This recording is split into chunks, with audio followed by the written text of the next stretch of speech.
बहुजन मुक्ती पार्टी यांच्या वतीने बेमुदत धरणे आंदोलन। सदर बाजार पोलीस स्टेशनचे पीआय अजित लकडे आणि गुन्हेगार संघमताने काम करत आहेत। संबंधित पीआय यांना मुख्य आरोपी करण्यात यावे व बाकींचा तपास करण्यात यावा। घटनेचा सीसीटीव्ही फुटेज ताब्यात घेऊन त्यामधील दिसत असलेले आरोपी व पीआय अजित लकडे यांचा व इतर पोलिसांचे काही फोन कॉल रेकॉर्ड झाले आहेत का याची तपासणी व्हावी।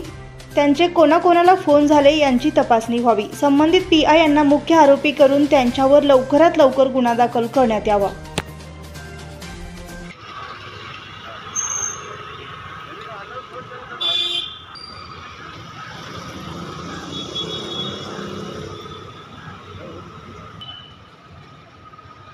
नमस्कार, मी ॲडव्होकेट योगेश शिरगणे, बहुजन मुक्ती पार्टी युवा आघाडी जिल्हा अध्यक्ष। आज हे बेमुदत धरणे आंदोलन करण्याचं मुख्य कारण असं आहे की मागील 1 तारखेला जगदंबा चौक येथे राष्ट्रीय परिवर्तन मोर्चाच्या माध्यमातून सोलापूर 42 लोकसभा उमेदवार प्राध्यापक डॉक्टर अर्जुन मीना ओवळसर यांच्या प्रचारानिमित्त सभेचे नियोजन करण्यात आले होते, कॉर्नर सभेचं। तर त्या सभेच्या प्रसाराकरिता एक छोटा हत्ती अशोक लेलँड गाडीमध्ये आम्ही 8 पत्रकचे 2500 एका गट्ट्यामध्ये 2500 पत्रक या हिशोबाने 8 गट्टे ठेवण्यात आले होते। तर ते गट्टे अज्ञात लोकांनी कोणीतरी चोरून घेऊन गेलं, ते सगळे गट्टे, आणि त्यामधील काही गट्टे रस्त्यावर फेकून म्हणजे अस्ताव्यस्त म्हणजे गटरीमध्ये वगैरे इकडं तिकडं फेकण्यात आलं। तर त्या गट्ट्याला फेकण्यामागचं कारण म्हणजे बहुजन मुक्ती पार्टी एकमात्र पार्टी आहे ज्याच्या 100 रुपयाच्या बॉन्ड पेपरवर आपण जे काय निवडून आल्यानंतर विकास काम करणार ते बॉन्डवर लिहून दिलेलं आहे। तेच की यावर आमच्या उमेदवाराचा फोटो देखील आहे आणि जे मॅनिफेस्टो पत्रक आहे त्यावर महापुरुषांचं फोटो देखील आहे। तर या गट्ट्यांना किंवा या पत्रकांना रस्त्यावर फेकून महापुरुषांची विडंबना करण्यात आलेली आहे व तसेच आमच्या उमेदवारांचं देखील बदनामीच्या दृष्टिकोनातून विडंबनाच्या एक दृष्टिकोनातून करण्यात आलेले आहे। तर त्याच्या विरोधात आम्ही संबंधित पीआय साहेबांना सदर बाजार पोलीस स्टेशनचे पीआय साहेब आहेत अजित लकडे साहेब, त्यांच्याकडे आम्ही गेलो तक्रार देण्यासाठी। त्यांनी तक्रार घेतली नाही, उडवाउडवीचे उत्तरं दिले। त्यामुळे आम्ही सीपी साहेबांकडे देखील गेलो।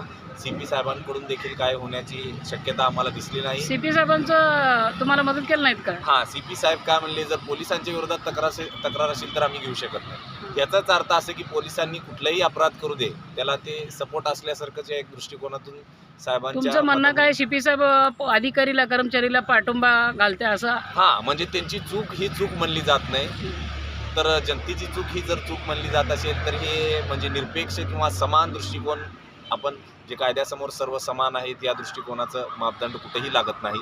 त्या दृष्टिकोनातून हे महापुरुषांच्या आमची विडंबना झालेली आहे, उमेदवारांची विडंबना झालेली आहे व हे 100 रुपयाच्या बॉन्डची भीती सत्ताधारी लोकांना, काँग्रेस असेल BJPला वाटत आहे व विडंबना वाटत म्हणजे भीती वाटत असल्यामुळं त्यांनी हे कृत्य केलं असावं असा आमचं दाट संशय आहे। कोणावर संशय? कुठलं?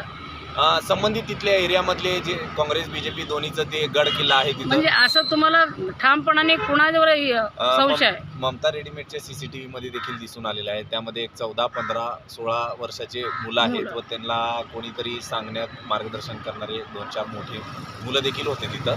तर त्यांच्या माध्यमातून एक कृत्य घडवण्यात आलेलं आहे। तर संबंधित पीआय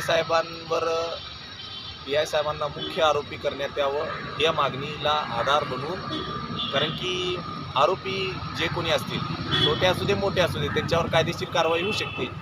तर ही कारवाई करत नाही आहेत ह्याचाच अर्थ की आरोपींना पाठिंबा किंवा पाठीशी राखत आहेत का किंवा समर्थन करत आहेत का असा आमच्या मनामध्ये प्रश्न, शंका निर्माण झालेली आहे। त्यांना आरोपी बनवून त्यांच्यावर कारवाई करण्यात यावी व या पुढील घटनेचं त्या दृष्टिकोनातून तपास करण्यात यावं या मागणीला घेऊन हे बेमुदत धरणे आंदोलनासाठी बसले आहे। धन्यवाद।